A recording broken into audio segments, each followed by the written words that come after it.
Okay, in the interest of time, I'm going to get us rolling this morning. I got a couple of remarks myself to make, and then we're going to welcome some special guests here. So thank you all.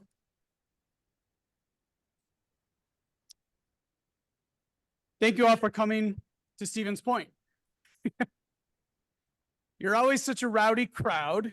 It's always impossible to get people to be quiet. Thank you. Thank you up front. Thank you, and welcome everybody back to Stevens Point. Some of you are from this area, some of you are traveling to come here. We really do appreciate you traveling and taking time away from your family and friends to join us and hang out with a different set of family and friends here at the Lakes Convention. This year, our conference theme has been about celebrating our Jubilee, the 50th anniversary of basically the Lakes program. Hopefully you've gotten to know a little bit more about Chapter 33, but we're going to be discussing it in a little bit more detail during this plenary session.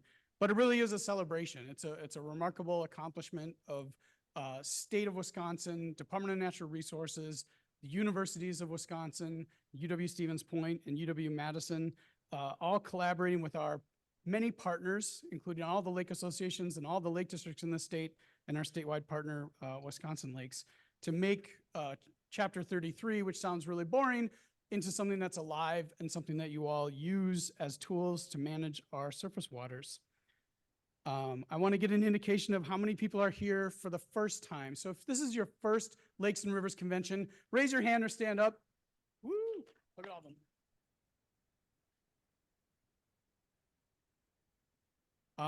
I hope you've been able to find someone. We have some mentors out there. So some people have a name tag that has the word mentor on it. Those are people who've been here maybe for a longer time and they can help navigate the ropes. But we really do appreciate the new mix of people coming in.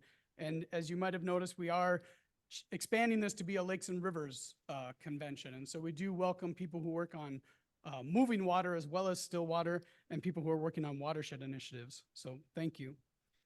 I also want to welcome our virtual participants. Hello, virtual participants. We made the conversion to an online convention back in 2020 in short order, and we found it to be amazing that we could welcome hundreds of people from all across Wisconsin and even into Minnesota and Michigan to join us for that 2020 spring convention. And we've been maintaining this ability to extend this out to virtual participants ever since. So we're happy to have roughly 50 people registered as virtual participants covering all over different parts of the country. So thank you for engaging us online. We really do, we're happy you're with us. And during this plenary panel, you'll have a chance, if you're an external person, if you're on the virtual Zoom, type in questions into the chat because we'll be able to represent those questions back to our panelists.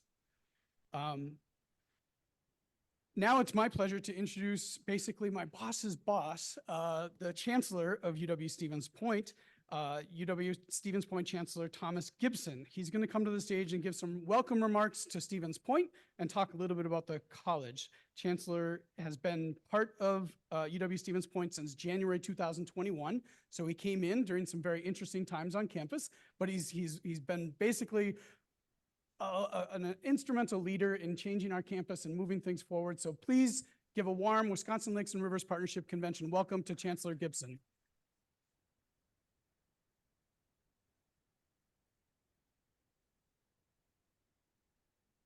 All right. Good morning, everyone. So maybe unlike Eric, I like a little rowdiness. So I don't mind the good energy that's in the room. So I am so honored to be here today to welcome you to Stevens Point and recognize your important work to protect our precious lakes and rivers.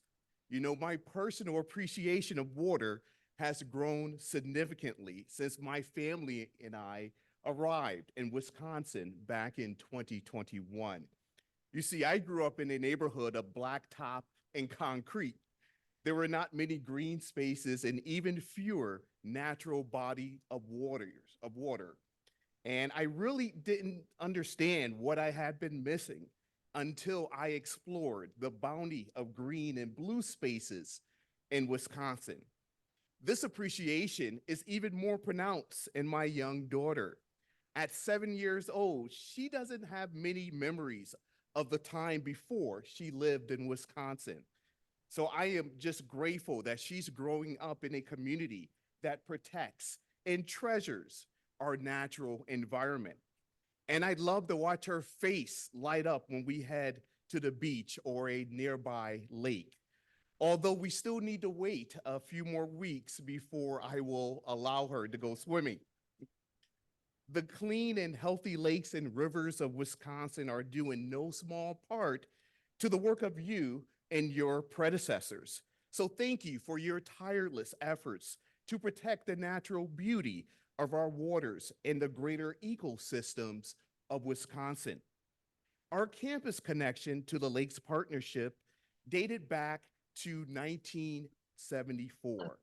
Professor Lowell Kissick, whose research on lake organizations helped inform the original Lake District law.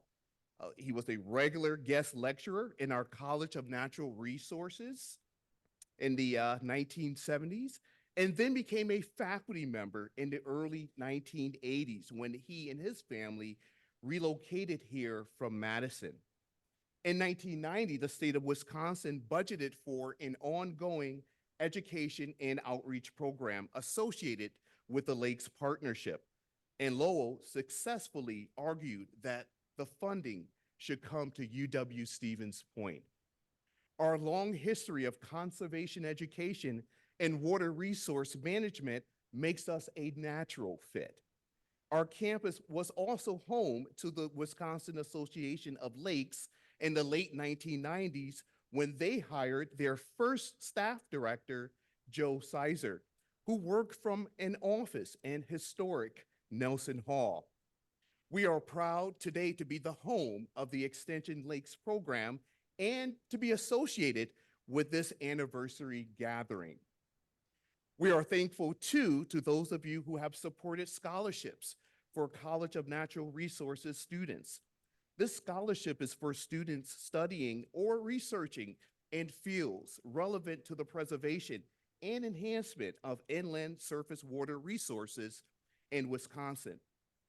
Part of its intent is to honor the legacy of the partnership's leaders, people like Professor Kissick, as well as staff and volunteers, past and present, who have shown a commitment to the Extension Lakes program and the ongoing stewardship of Wisconsin's precious waters and resources. This year, the Lakes Partnership Awards were given to Madeline Hetland, a water resources major from Rhinelander, and Tyson Altensi, a fisheries and aquatic sciences major from Port Byron, Illinois. Thanks for that support, as we want to make sure that our university continues to be accessible to all students, and your help makes it possible. Looking to the future, our campus commitment to this partnership remains steadfast and is evolving with the times. Our story is one of continuous learning, collaboration, and innovation. It inspires us to keep pushing forward, ensuring that Wisconsin's freshwater legacy, a legacy of sparkling lakes teeming with life, is preserved for generations to come. So thank you for your time this morning, but more importantly, thank you for your continued efforts to protect one of Wisconsin's best and most treasured natural resources, our abundant lakes and rivers. Thank you, everyone.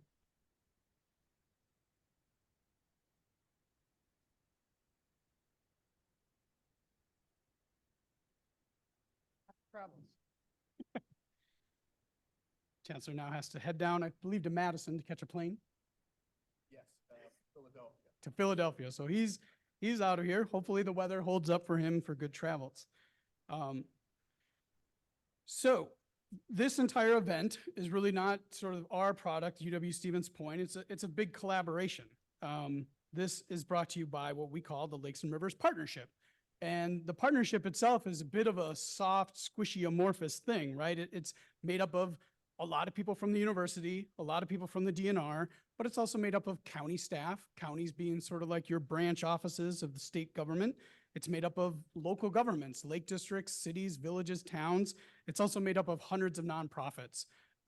We together constitute what we call the Wisconsin Lakes Partnership, and now it is the Lakes and Rivers Partnership. And so we're looking for ways to broaden this out. It really started by bringing in the Water Action Volunteers Program, which is a collaboration between the Department of Natural Resources and the University of Wisconsin to ensure that there's consistent training around monitoring streams and rivers, similar to our Citizens Lake Monitoring Network.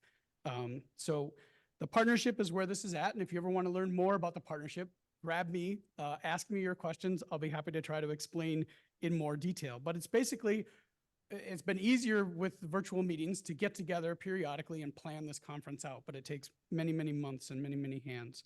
The DNR is the workhorse behind this partnership. The DNR provides critical funding to make this event as well as our Extension Lakes program possible. And a lot of you know that the DNR also provides critical funding through the Surface Water Grants Program for lakes and rivers protection and rehabilitation. The DNR has gone through some leadership changes in what we call the Lakes and Rivers section. So I wanted to acknowledge this change in leadership because for a long time we had basically Jeff Bodie and Carol Shaw, and then Carol Shaw was the section chief for a long time. You might be familiar with him, and now he's happily retired. And we have a new section chief. So Michelle Nutt, would you please stand up and be recognized? I suspect you're in the room. There she is.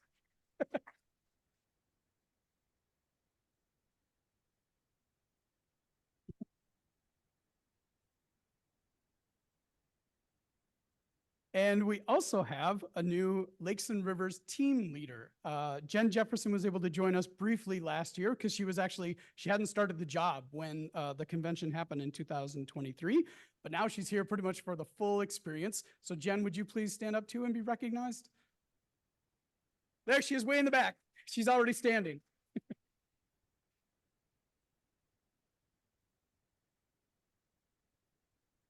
So these are key people just in implementing the Lakes Partnership from the Department of Natural Resources side of things.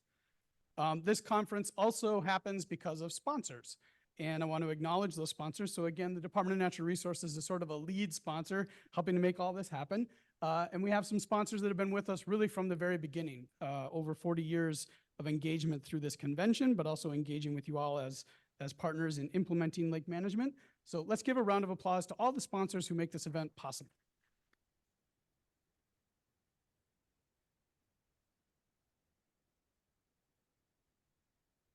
We have a tradition that Lowell started way back in the 1980s and I think maybe even the 70s, where Lowell would compose these slideshows, these animated sort of synchronized slideshows to music. Bob Korth kept that tradition going when he took on the position that I have, Director of Extension Lakes, and we've continued to maintain this tradition. And Amy Kowalski and I collaborate on trying to figure out how are we going to summarize this year's themes into some sort of digital production. And I kind of suggested that we take the theme of 1974 and run with it. So we're going to take you back to the 1970s before we get our plenary panel up here. And I ask you to just sit back, enjoy the music, try not to dance. But if you're inspired to, just get up and show us your best disco moves. So Amy, let's roll to the digital production.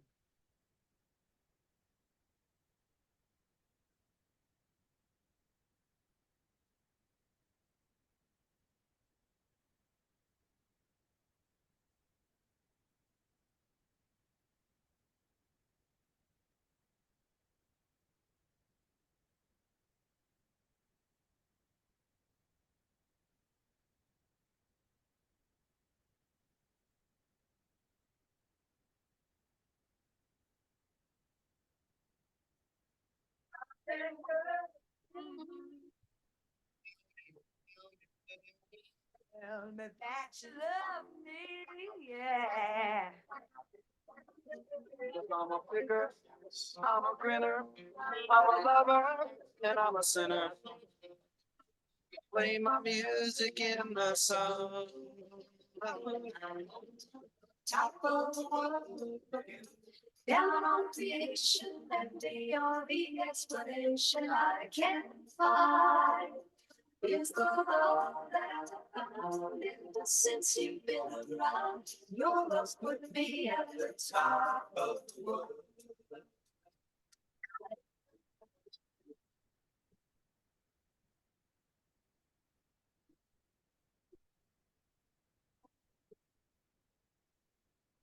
She lonely and alone, yes, too much. She said the came are coming in from the phone. Don't need to pump that out. We got to stay.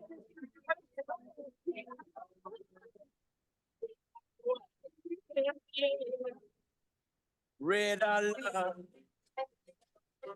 Nothing from nothing leaves nothing. You gotta have something if you wanna be with me. Nothing from nothing leaves nothing. You gotta have something if you wanna be with me. People smile, away, laugh away. Noise with the changing and singing this refrain.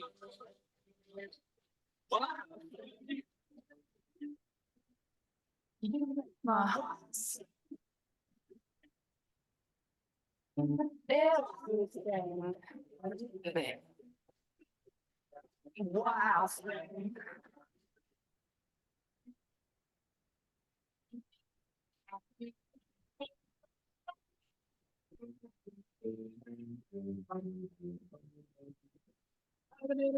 Said you begin to see when it comes to me. So I'd like to know where you got the notion. Don't rock the boat, baby. Rock the boat. Don't tip the boat over. Rock the boat. Don't rock the boat, baby. Rock the boat.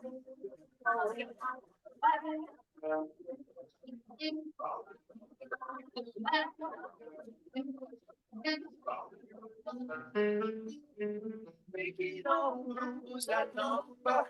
You don't wanna call nobody else. Send it off in a letter to yourself. What kind of feeling? I'm high on believing that you're breaking up with me. Everybody's doing a brand new dance now. I know you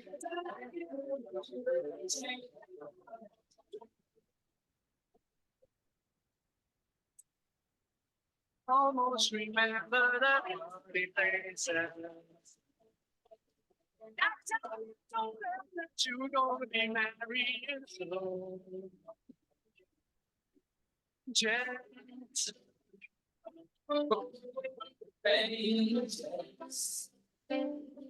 oh.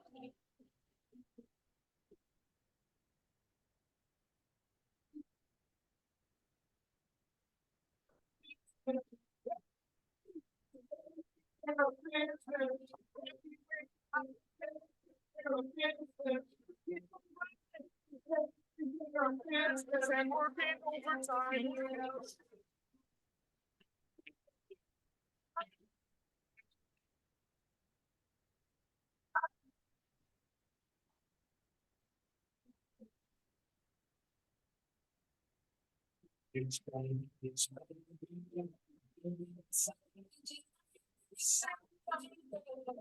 Just like a clock by the shore.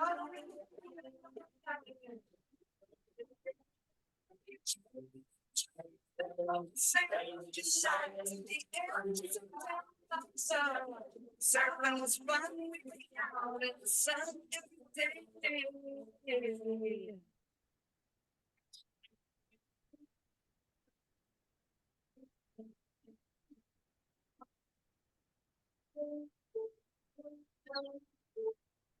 From the land of sky blue waters, Cool, refreshing hands.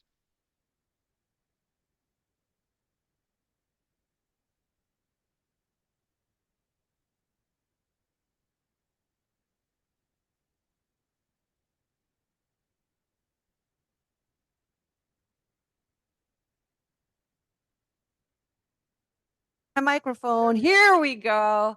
Brings back memories, doesn't it? Wow. And most of us should remember some of that. Good morning and welcome, everyone. I'm Michelle Skinner. You don't know me yet. I helped with planning this year's conference, and I am the chair of the Lake Altoona District, which is a fairly large recreational lake and close to Eau Claire, Wisconsin. So this year, as Eric told you, we are celebrating the 50th anniversary of the Wisconsin Statute Chapter 23. So we invited a panel of people to talk about the past, the present, and the future of Wisconsin's unique water resources law, Chapter 33. Now, most people think of it as just the guidelines for lake districts, but it initially was much larger than that. It created a statewide Lakes Council and set a pattern for the Wisconsin DNR and partners to study, diagnose, and then manage lakes, reservoirs, and even rivers now. These three panelists here have unique experiences and insights into the successes and challenges of caring for our waters over the years since this statute was instituted. To my far right and to your left is Mary Ellen Vollbrecht. She studied Chapter 33 as a grad student at UW-Madison and began her career at water-related nonprofits. She transitioned to the DNR, where she's obviously very well known. She worked there 30 years, becoming one of the agency's top executives, including a position in the secretary's office. Mary Ellen witnessed an evolution during her time there, starting in the last days of the original Inland Lake Renewal Program, and then the very first days of the new lake and then river management programs. Since retiring in 2016, between biking and ski and pedaling trips, she has led the River Alliance of Wisconsin Board of Directors. The River Alliance mission is empowering people to protect and restore water. Let's give a warm welcome to Mary Ellen Vollbrecht.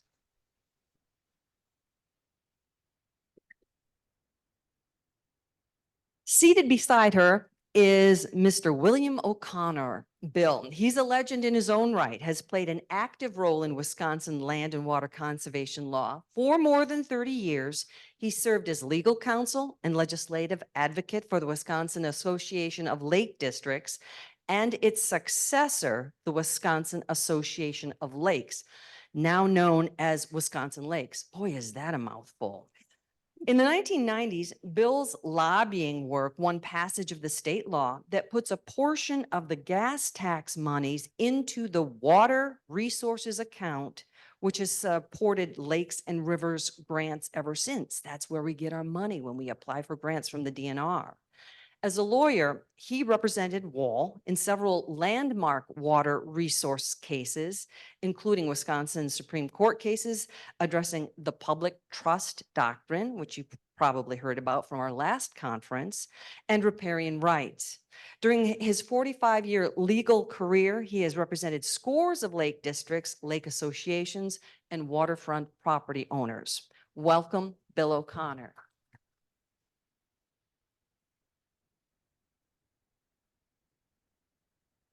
And I know there are a lot of new people here, and you will get to know also a familiar face here, Eric Olson in the middle.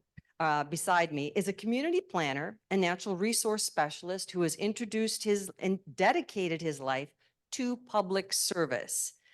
When I had a question, you could always call Eric. In addition to researching and teaching urban and regional planning at UW-Stevens Point, he has volunteered for numerous community development efforts at the local, regional, and state levels. His current role is Director of Extension Lakes, where he works with hundreds of lakes and watershed organizations to assist them in carrying out the Wisconsin Lakes Partnership ideal, that the state and thousands of landowners can collaboratively care for our water inheritance. Welcome, Eric Olson.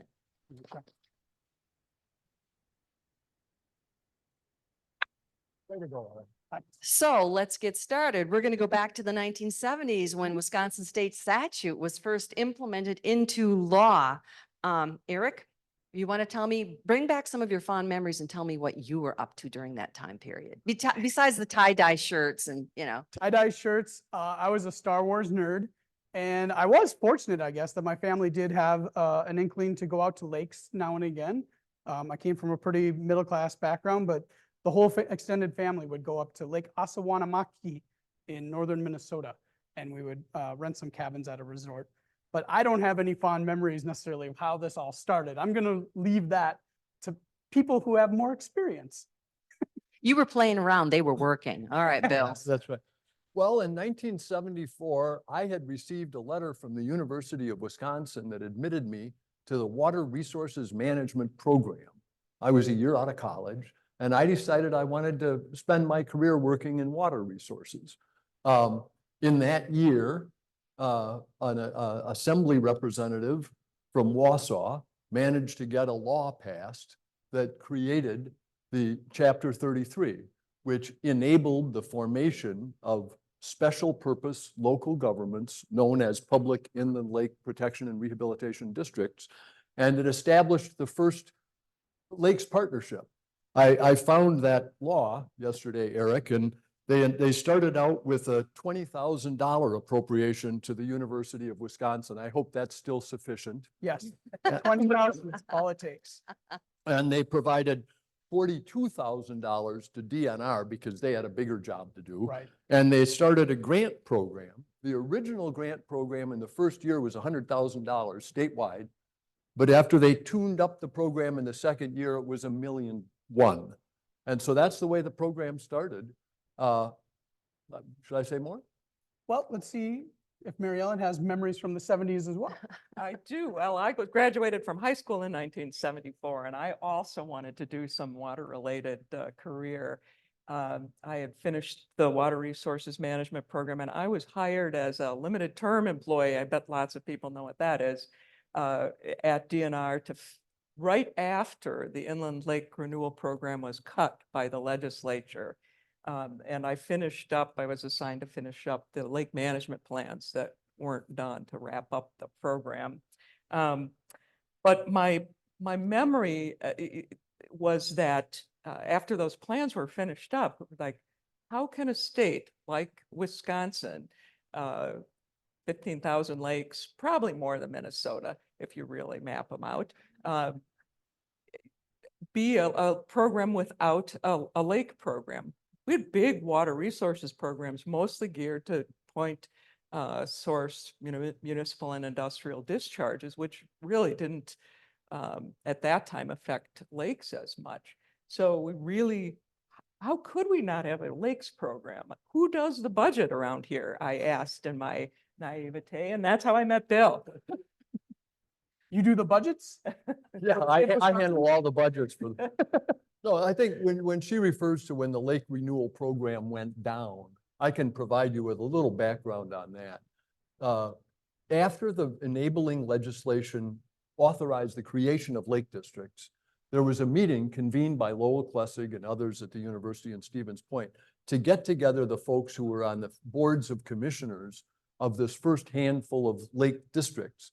And they decided that, considering the politics of the time, that it would be wise for them to form a statewide association. And so they formed an informal group called the Wisconsin Association of Lake Districts. And because they thought that the funding for the program would be at risk, they decided that they should hire a lobbyist.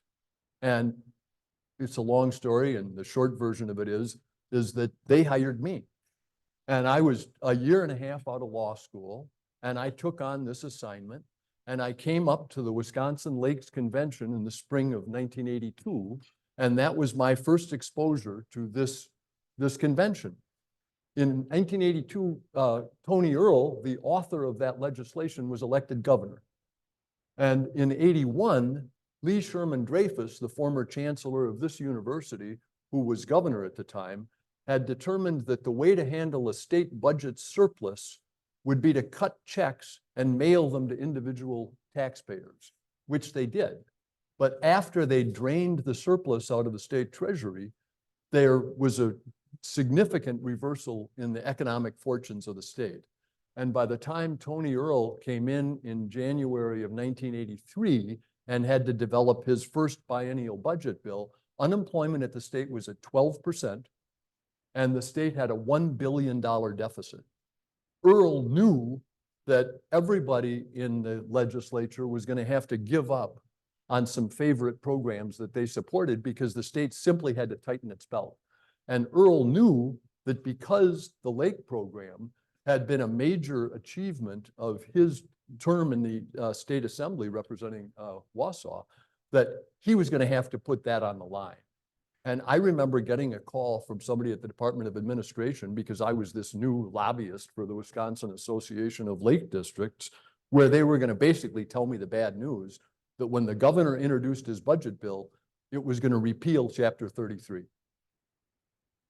Well, I didn't expect to start out that way, but I did manage to find support in the legislature. We were unable to get support to maintain the funding for the program, but we did manage to get a version of the budget bill adopted that year that preserved Chapter 33, including what was at the time the program that provided grants called Inland Lake Renewal Grants. So the Lake District survived, but there was no state program providing funding and grants. That came later, and maybe we can talk about that in due course, and I'll stop talking. That's was what we're gonna say, talking. It did come back when I met Bill. He did a little magic again in partnership with DNR and a lot of good lake folks like yourselves to bring back a lake management program. But it was to focus on protection so that because we have a lot of lakes that were still, as we do today, in really good shape. And that was one of my formative experiences from the early days. You know, those mill pond projects I'd worked on, there was a really obvious problem. There was a really obvious solution: form a lake district, get a grant, clean it up. On the other hand, a lot of the lakes that were in good shape had a much harder time. And I remember working, anyone here from Whitewater Lake in Walworth County, with those folks who were at a vision of protection. They had a good thing and they knew it, but really organizing to form a lake district where there was no obvious problem was really a challenge back in 1990 or whenever that was. And I've kept that in my mind ever since, and saw how they created a vision, got people together, and actually succeeded in forming a district, which is still at work today. Mary Ellen, you talked about work on mill ponds, and back in the 1970s, a lot of that work was directed at them. And in case I didn't really know what a mill pond was, I looked it up. During the heyday of the lumber industry, people dammed up streams and rivers to create reservoirs that could power the sawmills and the grain mills. And the university created a documentary about cleaning up one of those mill ponds. And here's a clip about the Marion Mill Pond in Waupaca County. Let's roll it.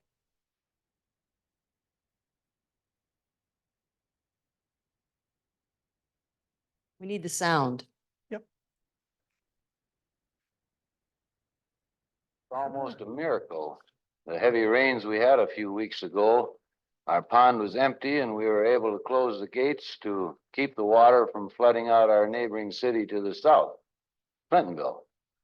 And as a side effect, the logs and stumps that had been embedded in the pond that took heavy bulldozers to remove, they suddenly floated to the surface of the water.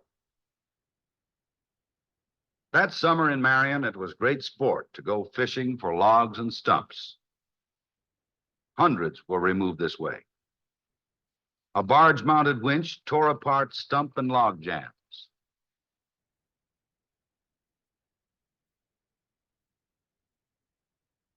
At the end of their regular workday, many people again spent the long summer evenings removing logs. The floating logs and stumps were pulled to shore and piled in an area ultimately planned for a public beach. This procedure proved to be much easier and less costly than the previous winter's work. A special pond committee made up of local citizens and guided by Inland Lake Project staff spent many evenings assessing where they were at and where they were headed. Instead of covering this whole thing with plastic sheeting, it seems that a sand blanket would be appropriate by itself, and then a couple of patches there, a couple of 100-foot strips of plastic sheeting. Does that sound reasonable? I don't know what we're going to do at this point. More than 4,000 hours of volunteer labor has been spent in renovating Marion Mill Pond. Without this strong community commitment, the renewal program could not have been carried out. Work at Marion will be finished by summer 1971, at which time the pond will be filled and restocked with fish. The outcome of this rehabilitation will be closely watched by many people confronted with similar situations. This area of northeast Wisconsin That can end the clip. There we go. That was done back in 1971. So Eric, that was 50 years ago. What's the status of the mill pond today? The Marion Mill Pond is still there. There's still a dam there. Some of our rivers and our impoundments have actually been restored back to creeks. But in the case of Marion, the mill pond is still there. And I think the stump removal does allow for boat access onto the waterway. And we see that they do have basically an aquatic plant management challenge now. There's hybrid Eurasian water milfoil in the lake. There's curly leaf pondweed in the lake. And it makes it really challenging to kind of keep it accessible. But there still is a group of citizens there working on this project. The Marion Mill Pond clip there was from that documentary about the study that led to Chapter 33. At the time, the university was able to put resources into filming the activities of the researchers and these projects, and then to compile it into a film like this that could be screened around different communities to explain what exactly would this partnership look like. As Mary Ellen talked about, a lot of the focus was on mill ponds initially. And in fact, I was surprised to find how much of the grant money was spent in Southwest Wisconsin, where we don't really think of there being a lot of lakes, but there were so many villages with these little mills and had the problem of sedimentation, and a lot of the money was spent on dredging. But Bill, was dredging kind of a problem when it came time to think about whether to keep funding this program? Yeah, I think, one of the things that happened is that you had a statewide appropriation and it was being spent in a few little places. Right. And it just didn't seem, I think, to legislators like this was a realistic way for the state to form its part of the partnership. So that was a problem. A thing that I want to emphasize is that when the Lake District law was actually drafted, there was a model that already existed in the state. Since 1935, the legislature passed a law that for the first time allowed people in a local area to establish a separate taxing body different from the township. If you have a problem with a lake, the way you had to address it before then was to have the town board, counties, appropriate funds to spend on one small area within the jurisdiction, and that's a hard sell. And so the legislature in 1935 first established town sanitary districts. So this was an option where a town board could establish a public institution that had independent authority to tax and make assessments to undertake projects. And from the earliest days, that provided a broad authority to these so-called sanitary districts to be able to undertake some types of lake protection activities, including putting in sewer and water systems. It wasn't very long before legislators started using that as a technique to help local communities organize. And so by the time we were in the 40s, town sanitary districts were authorized to do such things as appropriate money to suppress swimmers' itch and to address nuisance algae and other aquatic nuisances. And so that law, which had as its basic idea that there would be commissioners who would have a separate entity that could independently act to address, say, lake problems, goes back that far. And the Lake District law was essentially patterned on that town sanitary district law.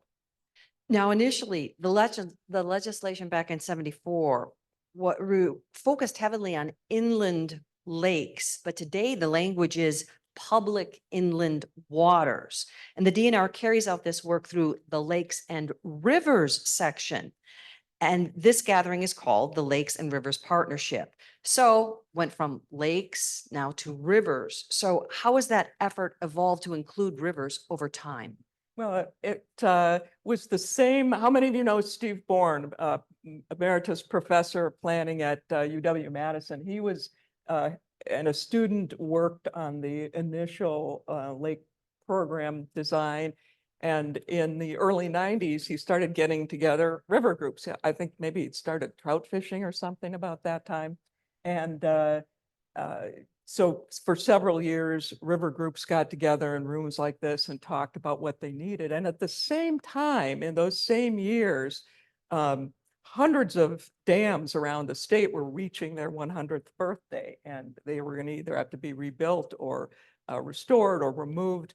And dozens of our big hydro dams forming large reservoirs were coming up for relicensing. And it was also about that time that folks at DNR began to realize that our regulations for discharges, for municipal and industrial pollutants were not really going to protect or restore our waters. We needed to come up with some different approaches. In '93, the River Alliance of Wisconsin was formed, and then I was at DNR at the time, Bill was at the Lake District, and we again went back to the legislature and to our budget folks and said, hey, let's set up a parallel structure for rivers. At the time, and we were just reminiscing about this morning, at the time, it wasn't quite such a good thing in the legislature to create positions the way it had been in the early days of the Lakes program. So the solution was to fund capacity building and contract it out to other organizations. So the River Alliance of Wisconsin, the Gathering Waters Land Conservancy, Wisconsin Lakes are all examples of that kind of contracting system to help lake and river groups form. I think a challenge too for rivers is that depending on where you are in the state, they have to face a watershed management challenge, right? The lakes, it always seems like when I think about them, it's a fairly defined resource, and there's usually lots of stakeholders and homeowners and cabin owners who all kind of are looking at the exact same lake. And it's almost easier to get them to organize and collaborate. And then on the rivers, it's people thinking about people maybe hundreds of miles away that are doing something, maybe with agricultural land, or maybe it's a city upstream, and there isn't that personal connection. They don't maybe all feel like they're on the same resource. So I appreciate just how hard it is, I think, for rivers and watershed management to take place. It's not shocking that we could take care of the point source pollution problem relatively easily, factories and wastewater plants, but this non-point source challenge is huge. It's massive. It is a massive challenge. And I know some of my expert colleagues who've studied this issue have documented that even if we were to do all of the required non-point source pollution control for agriculture and urban areas, that we could not restore or protect our waters to the extent that our standards require. It's going to take a whole new way of thinking. I think this is one of the challenges that we are all, hopefully, folks in this room will be involved in solving. Well, I can tell you that Lake Altoona we just recently have formed an Eau Claire River Watershed Association, because now our focus is broadened out. It's not just the lake. It's not just the river that feeds the lake. It's the entire watershed. Which brings up a point. The UW created a documentary about this very subject, polluted runoff and watersheds. And Bill, you wrote the script. This is your film. We're going to look at it in a second. It's a clip that examines the problem of farm manure management, and listen to it at the end. It concludes with some pretty provocative questions that we'll discuss right after we see the clip. Let's run that one.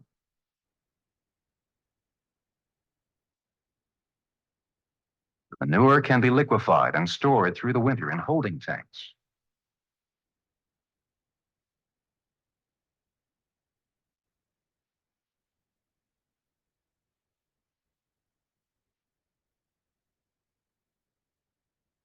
With the spring thaw, it is spread and worked into the soil before it can be carried away by the rains. A solution? Maybe so. But difficult questions remain. Who should pay for a costly manure handling system? The farmer alone? Or should all who benefit from the improved water quality share the expense? can we make sure that city and farm people are treated fairly? And who should be in charge? The states or the federal government? Or is this a task for local communities? More important, who should decide how our lakes and rivers should be managed? How can people make their ideas known? We're making headway cleaning up the wastes from factories and sewage plants, but we're just beginning to curb pollution from runoff.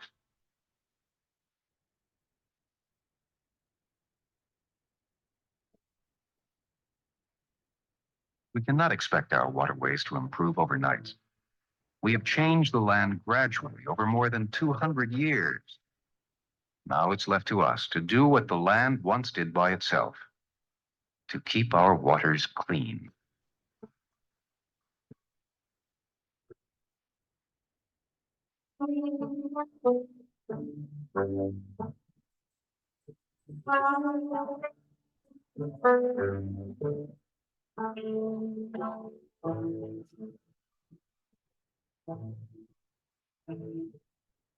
Good job, Bill. Provocative questions. So who's in charge and who should manage them? And originally, Chapter 33 instilled a lot of authority with the DNR. So how has their role changed since that time in the 70s and through the 80s? And start answering some of the questions at the end of your film, Bill. Yeah. I think we're still struggling with those questions. And when Eric retrieved that film, which I hadn't seen for 30 or 40 years, it was kind of an amazing thing to see that these are the same questions that we're asking today. And the challenge of runoff water and its impact on lakes and streams remains a very, very difficult challenge to me. The Chapter 33 focused on the formation of lake districts, and there never has been an analog for the rivers. And I think it's for some of the reasons that Eric mentioned. Where do you start and stop? But there were developments that were important in the middle 80s with funding programs. One of the things that I'm most proud of in the time that I spent doing legislative advocacy for the Wisconsin Association of Lakes was that we managed to get the legislature to recognize that the tax that the state collects on the sales of motor fuels that are used in boats shouldn't go to the highway fund, which is where it went for many, many decades. And we successfully won passage in, I guess, the 83 session of the legislature, where a formula was established. And I can tell you that how these numbers came was not from pure science, but there's a formula that takes the number of motorboats that are registered on January 1st of each year. It's about 500,000. And then there was an assumption that each motorboat used about 50 gallons of gas. Later, this was tweaked to recognize that some motorboats aren't registered in the state. They're hauled in from Chicago or Minneapolis or what have you. And so there's a formula that estimates the amount of motor fuel tax that's collected by boats. And this is put into a segregated fund. The original lake program was funded with what is called inside the capital GPR. That means general purpose revenue. That's income and sales tax mostly. And when Governor Earl came in 1983, of course, that was the money that had to get pinched because they just didn't have it. And so it was very desirable for us to get a source of revenue that gets labeled in the state budget as segregated. It comes from a particular source and it can be applied to a particular source. And that was effective. And through that, we were able to establish that formula that I think kicks out about $12 or $13 million a year now, every year. Some of it is appropriated for use by DNR on its water program, but that is the source of all the money in the Lakes grant program. And the Rivers program draws on the same source, and they're very compatible. So that was an important step. There's never going to be one answer to those questions, but the role of individuals and lake groups and river groups is going to be absolutely essential. The 1974 Act talked about the need to have a combined state-local partnership, a collaborative effort. And I think that's obviously clear that we need to have that. But there's a very essential role for people like you come from individual lake and river communities to activate your communities and work with the state agencies and the university to get things done. And I think that role of local initiative, local action is even more critical today than it was when we were working on these programs. Yeah. In beginning with the first Earth Day in 1970, Wisconsin built huge water protection and restoration programs, including the Lakes and Rivers program. And there probably are several hundred river-specific organizations. They function in a wide variety of ways. Then between 2008, an economic downturn similar to the one Bill described earlier in the state's history, between 2008 and 2010, Wisconsin made the biggest cuts in water pollution programs of any state in the country. And I think it makes our collaboration even more important. It used to be pretty easy to find a district lake coordinator, and then we sort of repurposed people to do river stuff at DNR.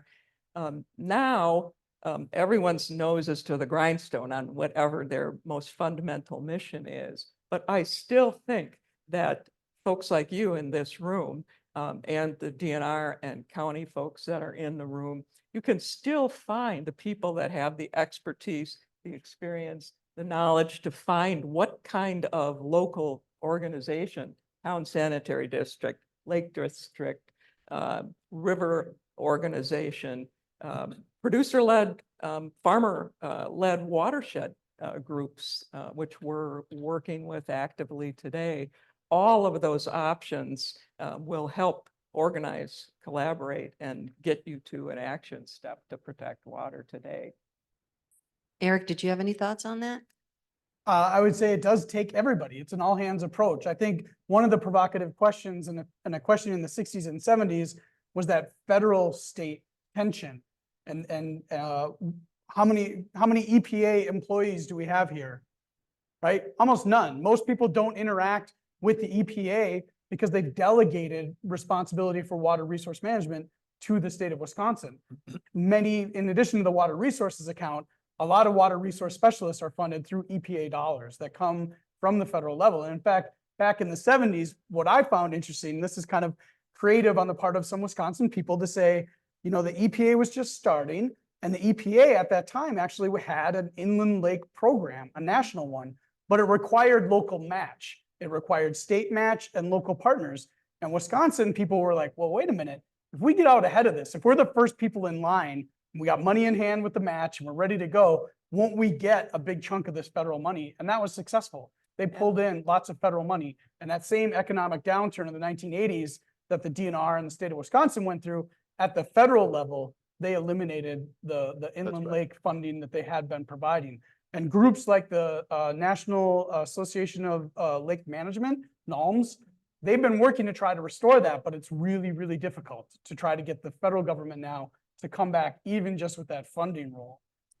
One of the first things we did, and I was thinking about this when the dean was talking about where he grew up with that federal money, was to restore all of the ponds in the Milwaukee Park system. Right. Yeah, those ponds today still present a challenge. Yeah. Lagoons, sometimes they call them the lagoons. Yeah, another form of waterway. Well, we've spent some time looking at the past. Let's look into the future. Today, we're celebrating the 50th anniversary. In another 50 years, what is it, 2074? I don't know if any of us are going to be around, but between now and then, what do you see into the future? What are the challenges? Give me an idea. Who wants to go first? I will go first. So all those questions that Bill asked in his film are still on the table, as many of you know.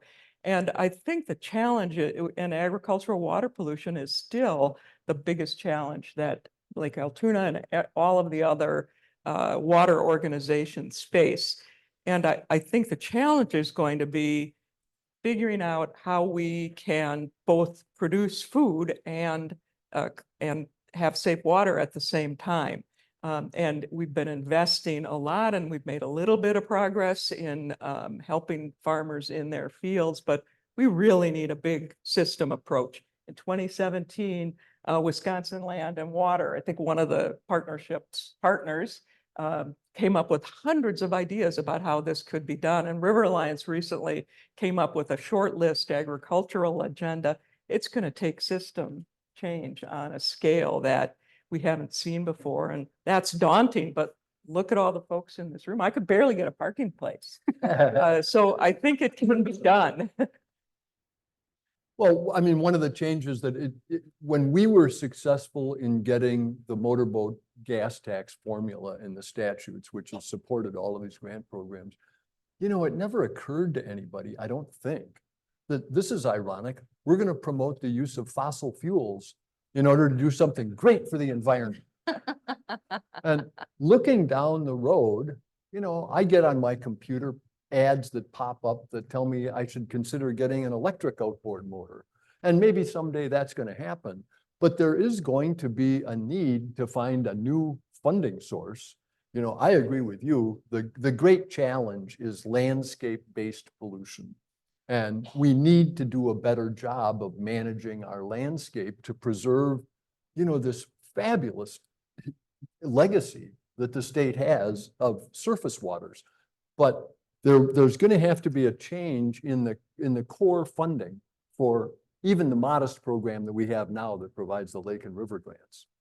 Yeah, I agree that the funding thing is going to be a huge challenge.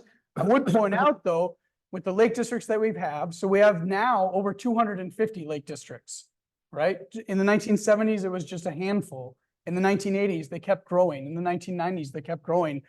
Each year, we get about 5 new lake districts. Those districts are obviously taxing themselves, bringing money to the table in the partnership spirit. And today, I would estimate that they've raised over $13 million collectively as lake districts to put into the mix of how we take care of these lakes. So I believe increasingly, though, I hate to say it this way, but local people will be continually asked to step up and fill a funding role. Yeah, one of the things I did in preparation for this session was to look at all of there probably are 100 different DNR grant programs related to some aspect of natural resource protection. So to me, when we think about funding sources, what is it that we want to fund? And the capacity building role that extension plays for lakes and River Alliance for rivers, gathering waters for land trusts, that is a critical investment to help people get organized, build a sustainable organization, bring money to the table in addition to what the landowners can support. Yeah, and I would point out too, the lake associations will also be part of the mix. They continue to do fundraising efforts and they continue to find ways, not necessarily using the tax levy or fees, but instead pulling on people's heartstrings and finding good connections. I've been amazed at the growth of the Green Lake Association on Green Lake to be able to build their own capacity and take on new projects. The Clean Lakes Alliance in Dane County, focusing on the Yahara chain and trying to fill roles that government really isn't ready or positioned to fill those roles. I would also point out another challenge that lake districts face that Chapter 33 does some work on, and that we are really trying to get our heads around, is the recreational management. So you mentioned that the watershed scale challenges there, non-point source pollution. A lot of people are really concerned about the impact of different recreational activities, in particular the ones that are using the large wake boats that are designed in some ways to disturb sediment and resuspend sediment. And we have to figure out, like, which lakes is that going to be appropriate for? We have kind of a statewide blanket regulation of recreation. How do we get back to the idea that this could be tailored lake by lake? And how do we fairly regulate activities without preventing people from using lakes altogether?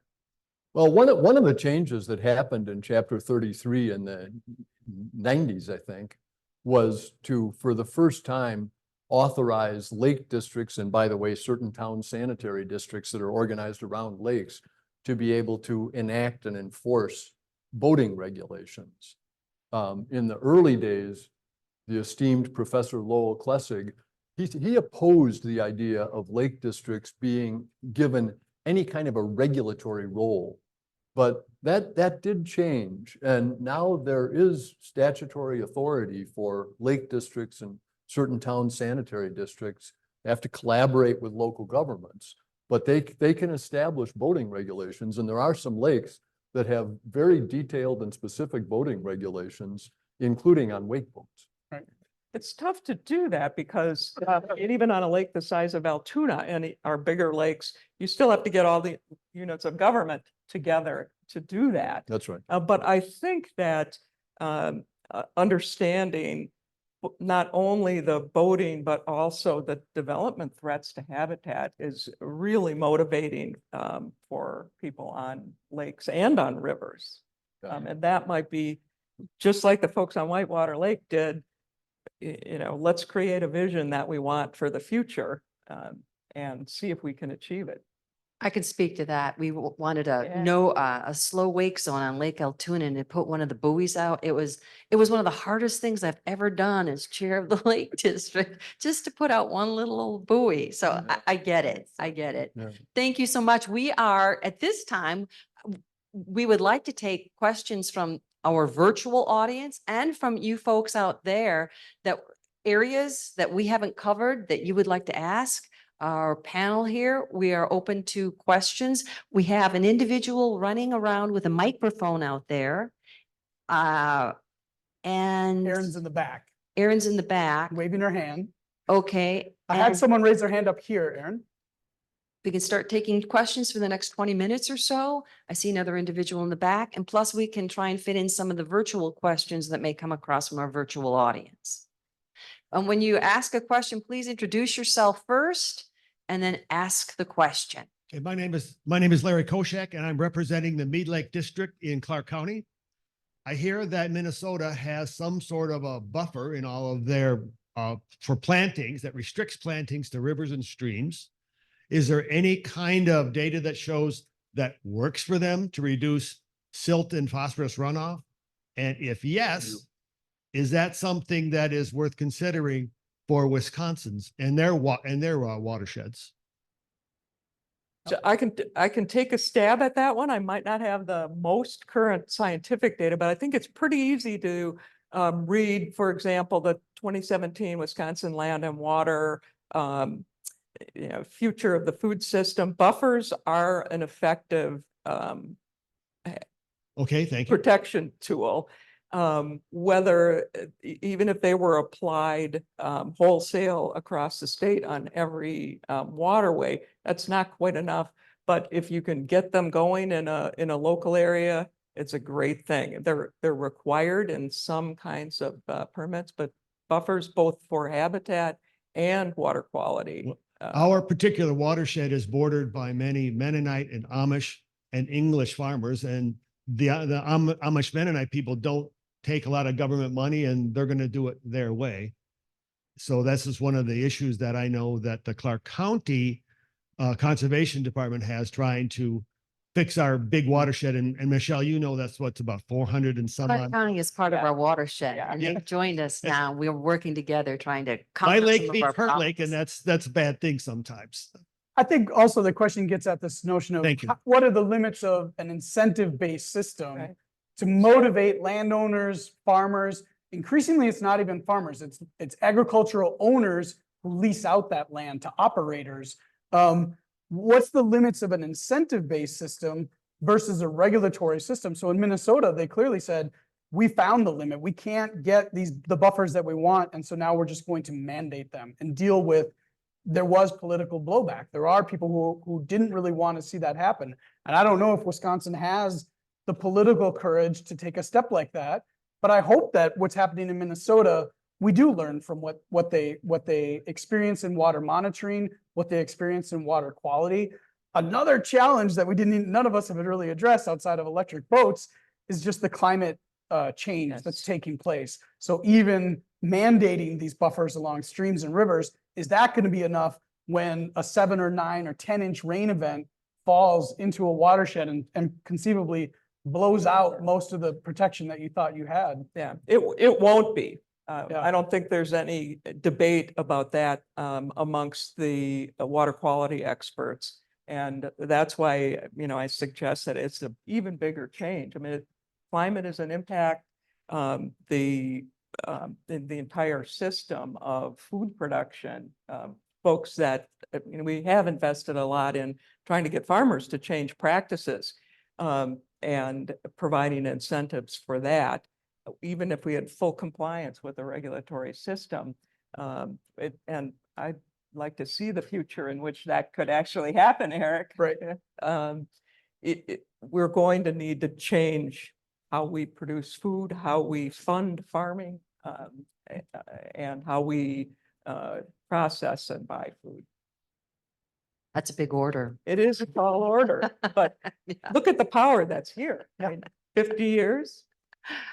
All right, our next question, someone in the back hand up, please You got a introduce yourself. gentleman in the middle. Okay, sorry, with the lights, I couldn't Sorry. tell. I'd like to address this to the entire panel. Eric, you talked about the number of people in associations and lake districts, and even how great the number of people are attending today. But we're such a small percentage of the population in the state of Wisconsin. And we talk about the funding that is increasing year by year from these groups. Is there any effort across the state to direct the benefits, besides the tourism, et cetera, to try and get more of the entire populace to pay for how great our waters are, and to develop that so that the funding isn't looked at as only riparian owners' responsibility? Sure. Bill, you want to start on that? No. I mean, I used to think to myself, if an alien flew over Wisconsin in an airplane and knew anything about government, they'd look down and see all those lakes and assume that the people who are interested in those lakes would be a major, major political force in the state capitol. And I think that's something that it's very important for us to continue to strive toward. There's a lot that can be done by individuals, but there's no substitute for having strong legislative leadership that understands these problems and is willing to go to bat for it. When I claim some credit for my involvement in the motorboat gas tax formula, really, that was done by an individual state senator named Jim Holprin from Eagle River, Wisconsin. And the way that the state budget works is that 90% of the decisions are made by 16 people who sit on the Joint Committee on Finance. And if a constituency has a strong member of that committee who's willing to go to bat for these types of programs, there's a lot that can be done by a strong member of the Joint Finance Committee. These people are sitting on several $1 billion now in the state treasury, and we have problems that they're not appropriating money to address. And so I would strongly encourage lake people to interact with your assembly and Senate representatives and try to recruit real champions who understand what these problems are and are prepared to make it a priority in, when they cash in their chits on that committee. River Alliance has been involved in county referenda and local resolutions that are passing by more than 75 to 90% of people that support a right to clean water. And that's the kind of thing, in addition to the expertise that exists in this room, that it's going to take to both convince legislators who are sitting today to maybe do things a little differently, or if that fails, then elect different legislators. I can give you, were you going to speak, Eric? Yeah, Go ahead. Just one little anecdote to share. Yeah. Some sweet irony to Dick's question. In the last biennial budget, there was $2 million of GPR money, the sales tax and income tax money, put towards water projects. And I would actually say a water project. It was $2 million allocated specifically to a lake association, to the Lake Malilu Lake Association, ironically for dredging, to take basically $2 million of GPR money and dedicate it towards dredging in Lake Malilu. That seems like it's the opposite of where we should be going, that GPR money should be spent on sort of the thing that's going to benefit the broadest population of the state of Wisconsin as possible.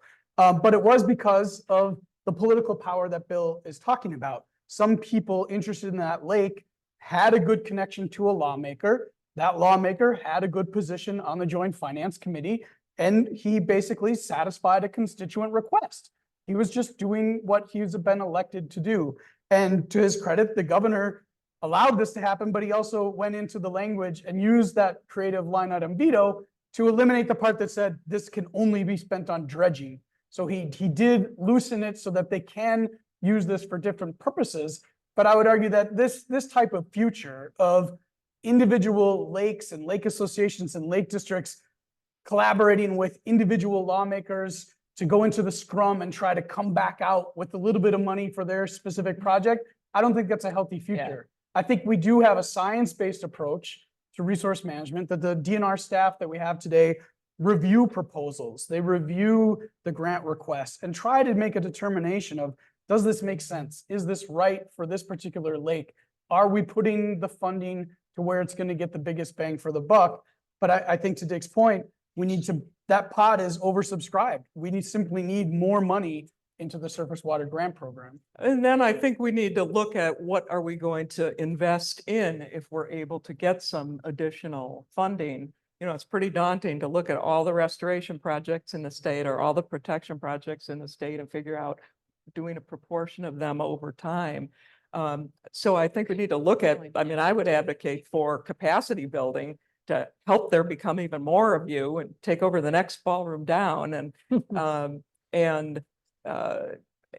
bring all of the river groups and the farmer-led watershed groups and others into rooms like this. And I think we also need to, and Bill, you can embellish on this if you'd like, look at what's been tried. I mean, a group of pretty powerful folks tried to create the groundswell for a program of sales tax like they have in Minnesota. You gotta think about what is the timing of getting funding, what are we going to invest in it? And to me, the capacity building that gets this many people in a room and that develops the funding sources that are not state, not government funding, maybe that's a powerful sell. Hi, my name is Celeste Cobrel, and I'm a member of the Lake Malibu Association, and I agree with everything Eric said. I would like to clarify that the Lake Malibu Association members were not asked and have never approved any proposal to initiate dredging in Lake Malibu. We may have a situation where we have a slightly out of touch board. We have an annual meeting coming up on May 6th. I've been working very hard to encourage anyone who lives within a mile of or owns any property within Lake Malibu to join our association, because we are a qualified lake association. Don't know if there's anybody else here from St. Croix County. Lake Malibu is an impoundment of the Willow River at the bottom of the 70-mile-long river with 182,000-acre watershed dominated by agricultural land uses. Our water is extremely impaired. Dredging will do nothing to improve the quality. We need effective upstream interventions to reduce the excess nutrient and sediment loading that flows continuously into our lake. The water is replaced about every 3 to 7 days, depending on how much it rains. Yeah, we should have data-based, science-based. We should be spending our public money for the greater public good in our public waters. Thank you. Yeah.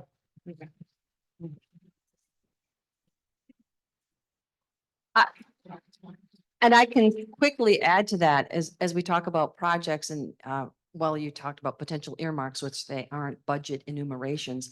Lake Altoona did receive $500,000 out of the state budget monies in addition to Lake Malibu. We were one of the benefactors. And why was that? Is because I attended every single meeting and buddied up with all of the political folks around me. Lake districts can't do it by yourself. We don't have the money. And if you can catch someone's ear and get a proponent on your side who will go out and fight the good fight. And I apologize if I took money away from your lake districts. We all need that. But Lake Altoona is going to become a swamp within a couple of decades. We have so much sedimentation. So, Eric, I'm one of those people. I know. In addition, but you get in there and you scrap. and you Yeah. work and you keep talking about it and poking on people's backs and saying, listen to me. And then somebody finally does, and maybe something works. It may not be the best system, but it's going to help Lake Altoona, which in the long term, it's a piece of technology that we're testing that may help other lakes in the future. So with that said, I guess maybe we can move on to the next question. There was a. Yes, right here. I'm Scott Otterson. I'm a sanitary district commissioner on a small lake. I've got a question for Bill, our legal expert on the panel up there. And our situation as we've surveyed our constituents or our residents on the lake, an overwhelmingly majority would like to see an ordinance. The sanitary district is unanimously behind it, but the town supervisors are reluctant. I think the major reluctance might be that threats of lawsuit get tossed around every time, we propose something. Somebody yells out, "Oh, that's illegal, we're going to sue you." And I think part of that pressure prevents not only ours, but a lot of towns from passing some ordinances and kicking it down the road to wait for the state to make a regulations. What can we do legally, and is there a legal problem with establishing ordinances that we should worry about? I'm not sure what kind of an ordinance the district would be considering. It's wave enhancement restrictions. Well, one of the characteristics of American law is that anybody can sue anybody, even if it's a dumb lawsuit. And the threat of litigation can be a pretty powerful weapon. So I don't think there is a perfect fix, but I hope that more communities will take the modest risk that's involved and try and address that problem through ordinances. And there is authority to adopt those ordinances. Right, and it does require that town or municipal involvement that we talked about. If it's a bigger lake, multiple municipalities have to sort of sign off on this. But again, when I'm looking out 50 years into the future, I'm wondering if lake districts themselves say, look, we're grown up enough, we've been around long enough, just grant us that authority and let us start doing it on our own. We can't wait for the town or multiple municipalities to do this. If you've been in place for a long time, why not take a little risk in terms of entrusting them? The flip side of that is potentially, again, we already see this in some lake districts. They say, aha, thank you for that power. Now we're going to close all the public landings and nobody can come to this lake anymore. The public trust doctrine says, keep these lakes publicly accessible. I mean, this was always the problem in considering legislation that would give lake districts even modest regulatory authority. That's the great risk that policymakers see, that the lake people will build a fence around the lake and shut down the public landings and restrain public users. And that's why originally, in order to regulate boating locally, you had to have unanimous consent of all of the cities, villages, and towns that have frontage on the lake. And at least we made some progress on that in the middle 90s when that legislation was enacted that permits this to be done by half of the jurisdictions that have frontage on the lake, as long as they have at least 60% of the frontage. I think that, again, talking about the power of collaboration, I think every person up here on this stage has talked about collaboration. And I think that's one way to maybe lessen the risk of taking on some regulatory or even, financial project. If the Lake District, a river group, farmer group, maybe a local realtors association, the county, if you've got all those folks lined up, that's going to be a pretty tough set of opposition for someone to want to wade into a lawsuit. No, that's right. I mean, that's sort of while we're waiting for the big budget and authority legislation to pass. These are the things that we can do today to strengthen our position.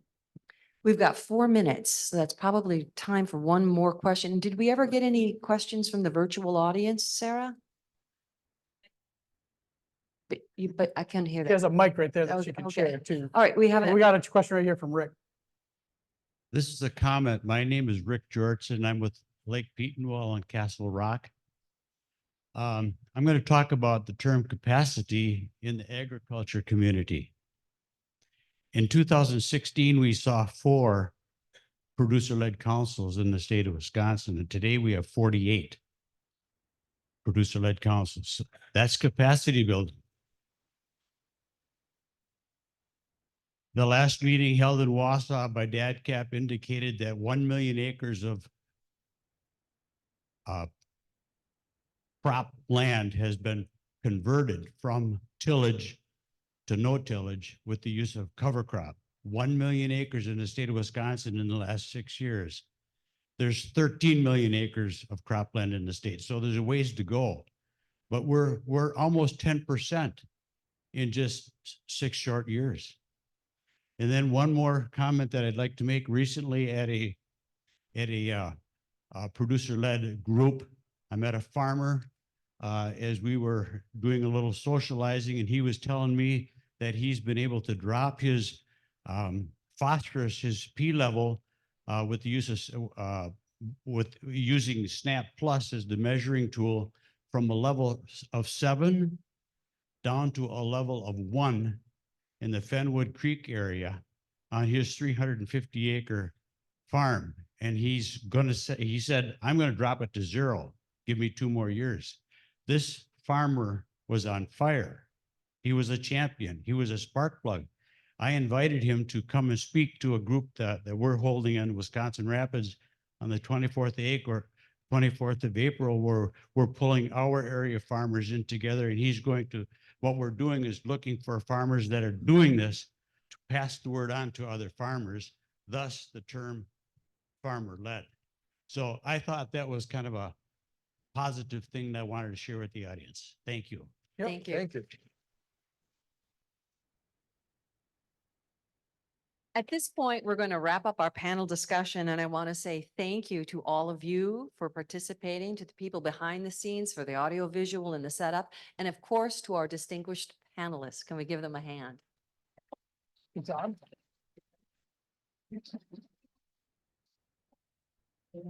We hope this discussion has given you a glimpse of where we started 50 years ago, how things have changed since then, and where we may be headed in the next 50 years. It gives you a lot to think about. So next up, I'm going to introduce you to a very energetic woman who is the Leadership and Capacity Development Specialist and with Extension Lakes, based out of the College of Natural Resources at UW-Stevens Point.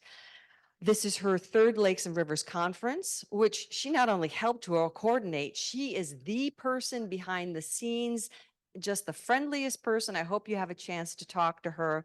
Her other duties besides the conference includes coordinating the Lakes Leadership Institute and assisting lake groups in building their organizational capacity. Please meet Sarah Winju.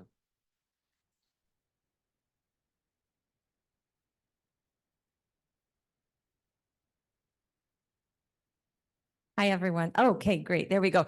Yeah, don't leave yet. I know a few of you are taking off to get to your next session, but I have a few announcements I want to make. First, I just want to say hello and thank you for being here. To plan an event like this is no small feat, as you can imagine, right? There are dozens of people who have been involved to make this event a success. Over 40 on the planning committee team alone who met monthly, at least monthly, for almost a year. So I want to just truly thank each and every one of you who helped volunteer on the planning committee, anything that you've helped with. And I'd like to have all of those who have helped stand for just a moment. If you helped in any way to make this convention a success, I know they're probably all out working, right? But please stand. Thank you. Thank you all so much. We will start planning again for the next convention in June. So if you're interested in helping, let me know. I also want to give a thank you to UW-Stevens Point Continuing Education, the conference planning team. They are the ones that are coordinating registration and did all the name tags. This is the first time that we've partnered with them for this convention. And we are glad that we can rely on people who do that that type of work professionally to help us out with registration and name tags. So thank you to them. They are out there helping with registration. Lake leaders. I wanted to say a few things about the Wisconsin Lake Leaders Institute. Lake leaders are a passionate group of individuals who have gone through extra training and have become part of a statewide network who are educating others, guiding their organizations, and are committed to protecting our waters. Over the last 25 years, the Lake Leaders Network has grown to over 350 individuals. The first Lake Leaders graduated from the program in 1996, and I think we have a few of them here today. At least according to registration, I think there were 7 or 8 Lake Leaders from Crew 1. Are any of them in the room that we could have stand from Crew 1? Crew 1. I should have had names. I could have called them out. Well, we recently selected the newest crew of Lake Leaders, Crew 15. Could I have Crew 15 members stand, please? Stand up. Nice. Now I'd like to have all of the Lake Leaders from all crews stand up. Look at everyone. Look at. So this is an outstanding group of individuals who are, like I said, working at the local and state level to protect our water resources for future generations. So all of these folks that stood are a resource for all of you. I'm here today. And if you're interested in becoming a Lake Leader, please stop by the Extension Lakes booth and we can talk more about it. And maybe you can nominate yourself for Crew 16 in 2 years. Okay, how much time do I have?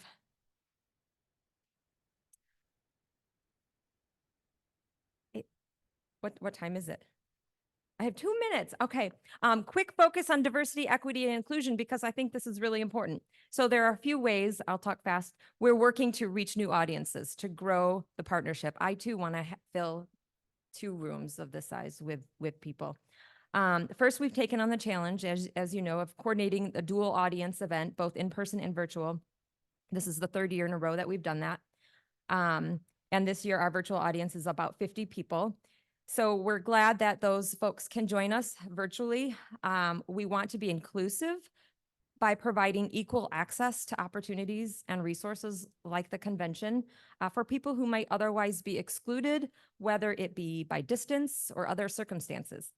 We want to be purposeful in our strive for equity by providing various levels of support and assistance so that anyone, regardless of specific needs or abilities, are able to participate. So if there's something else that would help, if you know of others who aren't able to participate or access the resources, please let us know and let us know if there's something that we can do to make sure that others can access the resources here. The practice of including and involving people from a range of different backgrounds makes our partnership stronger and our work more far-reaching. Okay, couple quick announcements. Goose Chase is something fun that we're doing this year. If you haven't downloaded the Goose Chase app and you're interested in completing challenges for points, there are prizes. First place prize is a 2025 Lakes and Rivers Convention for next year. Second place is a gift certificate for 2 REI experience class within the Minneapolis, Madison, or Chicago areas. And third place is a free workshop for next year's convention. So some good prizes for Goose Chase. We can talk more about it if you're interested. There are some teams playing. There's some pictures. Carpooling and a water body. Networking bingo. If you have your networking bingo card, have some fun getting to know people. The instructions are on here, and we will be doing our first drawing at 5:30 this afternoon. So a lot of great prizes to win if you're playing bingo. One more announcement. Banquet registration. If you haven't registered for the Golden Gala or Gala banquet, awards banquet tonight, you can still do so. Register before 5:30, please. If you have registered already, you will have a golden ticket in your name badge. So that means you have registered. If you don't have one and you want to have one, please register before 5:30. The next session starts at 10:40. So we will head to those sessions now. We need to clear this room out because they're going to be setting up for lunch now. So thank you all. Enjoy the rest of the day.